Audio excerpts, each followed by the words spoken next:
Hey, what is up, ladies and gentlemen of YouTube? It is ichibadass, and today I'm going to be going over beginner essentials for Animal Crossing New Horizons. Majority of the tips and tricks that I'll be going over in this will help you to get jumpstart on your island and hopefully be paying off those debts to Tom Nook in no time. The first one up is going to be talking about the Nook Stop. Once per day, you can actually get a cumulative Nook Miles bonus by simply logging in and interacting with the Nook Miles Stop once per day. It caps out at 300 miles per day, but is totally something worth doing. Additionally, if you check out the recycling bin, not only will you usually find some like rubbish, but you can also find rejected gifts that you've given to the villagers on your island. Now this next tip is leading into a following one, but it has to do with crafting. Whenever crafting any items, whether it be a DIY or tools, if you spam the A button, it will actually speed up the animation effect that you go through while crafting equipment. So now with the flimsy axe that we just crafted, we're going to be using a net while shaking trees, so that way in the instance that we encounter a wasp, we'll actually be able to catch it right away. Seeing as wasps are worth about 2,000 bells, this is a worthwhile trick before actually collecting wood from the trees. While you're actually collecting wood from trees, you can go about actually collecting up to 2 furniture pieces per day while interacting with trees on your island.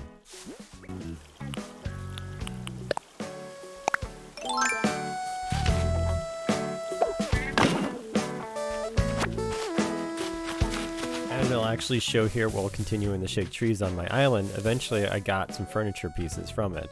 Now this does cap out at about 2 furniture pieces per day on your island, and it's definitely worthwhile to go about your island shaking the trees. Keep in mind this does not apply to fruit trees. Now, as you're aware that you can dig up fossils usually buried on your island that appear as X's, and you can get up to about 4 of those. This tip here is pretty cool. By digging 2 spots diagonally near rocks, you can actually collect up to 8 resources per rock, assuming that you're not breaking it by eating fruit. Additionally, you could use furniture as placements amongst as other items too if you want to like stylize your rock placements.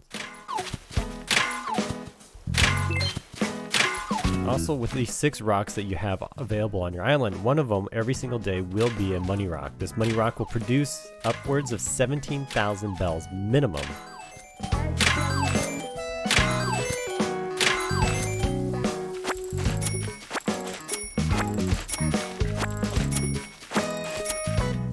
This tip is pretty cool, but in the evening, sometimes you'll actually encounter shooting stars.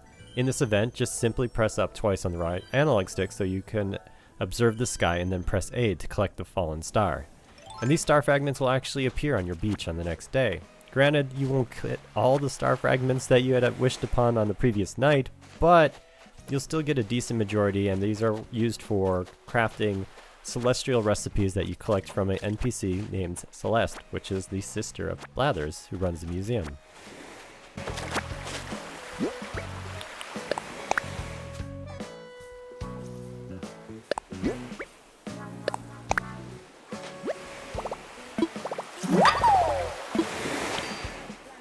Now for our next tip involving those glowing spots that appear on your island. Once per day, you can actually dig up this spot to collect 1,000 bells. But if you plant 10,000 bells, you'll actually triple up your money in just a few short days.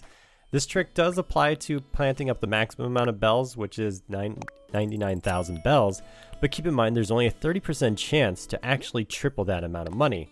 It is more worthwhile to actually stick to just planting no more than 10,000 bells, as the overall profit spread throughout the year is quite substantial.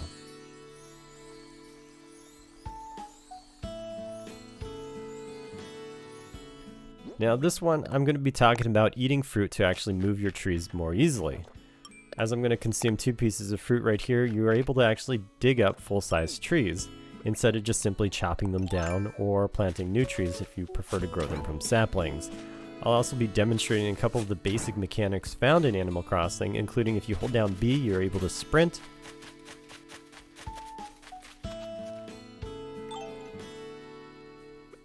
You can open up your tool ring, assuming that you purchase it for 800 Nook Miles with up on the D-pad. You can also hold down the A button to quickly arrange your inventory. Also, the placement of your items in your inventory, based off of that top bar, will determine how you can quick select your equipment by pressing either left or right, as that's shown here on your D-pad on your controller.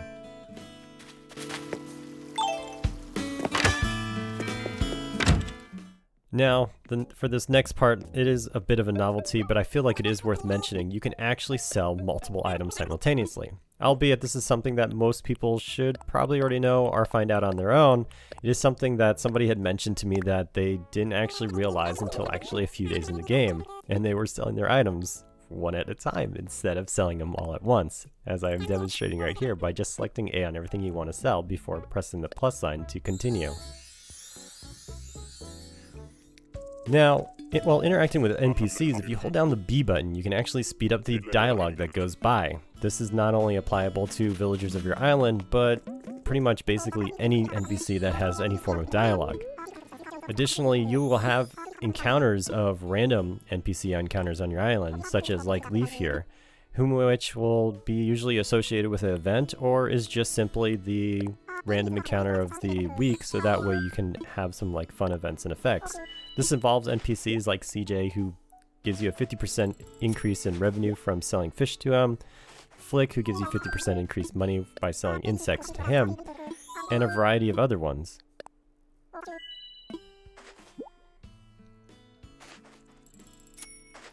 Another fun thing is it's actually worthwhile to interact with your villagers every single day. Not only by speaking to them, you can also provide them with gifts that can change their overall appearance, or simply just to boost their amount of friendship level with you while they live on your island. This will make it so that they will give you a variety of different random items, as Moraine will demonstrate here by giving me a Henley shirt, which is actually pretty neat, and thus actually increasing your output of potential random items throughout playing the game. Now this last part, as my final tip in this video, is actually going to talk about when you originally created your island. This is something that's not usually mentioned, but actually refers to when you choose your default layout of the island. The town center is actually something that can never be moved, at least not during the making of this video. So that is something to consider if you're relatively new and you're considering picking up Animal Crossing and you're looking for this video for additional information, that the placement of your town center is actually very important, whereas everything else can eventually be moved. Anyways, this will conclude this Animal Crossing Essential Beginners video, and I hope that you guys enjoyed this. If you learned anything new from this video, please consider leaving a like on it. If you choose to become a subscriber, you can follow up on more content like this one, and don't forget to ring that bell if you would like to be notified when I do. Anyways, I'll catch you guys next time.